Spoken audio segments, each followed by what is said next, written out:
Magluluto ako ng burger steak. Iyang burger patty na yan, ako lang may gawa yan. Siyempre, nilagyan ko lang ng paminta, breadcrumbs, itlog, saka mga pampalasa, yung onion powder, garlic powder, bawang, sibuyas, saka fresh milk. Halu-haluin lang mabuti para maging burger patty, saka nilagay ko sa ref. Lapit nang maluto yung burger patty. Ito yung iba. Ito yung gagawin kong sauce. Butter, harina, mushroom, saka nor beef. Nagayat ko na yung sibuyas, bawang, saka yung botong mushroom. Tapos lalagyan din natin siya ng konting toyo. Siyempre, gigisa natin sa butter. Yan, nagigisa na ako ng bawang dun sa same pan na pinagpirituhan ng burger steak.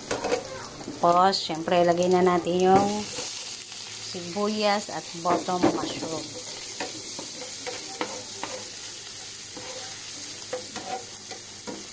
Ayan. Tapos, lagay natin yung butter.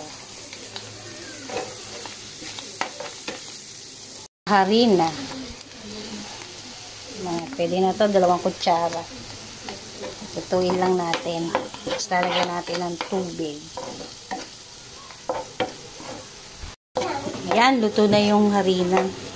Bango. Lagyan na natin ng konting tubig. Tapos lagyan ng toyo. Ayan, lagyan ko ng kaprasong nor beef. Lagyan ko pa kaya toyo? Wala pang toyo yan, pero okay na yung kulay eh.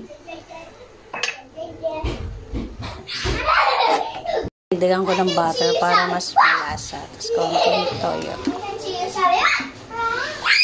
Nilagay ko na yung burger patty. Luto na to. Patayin ko na.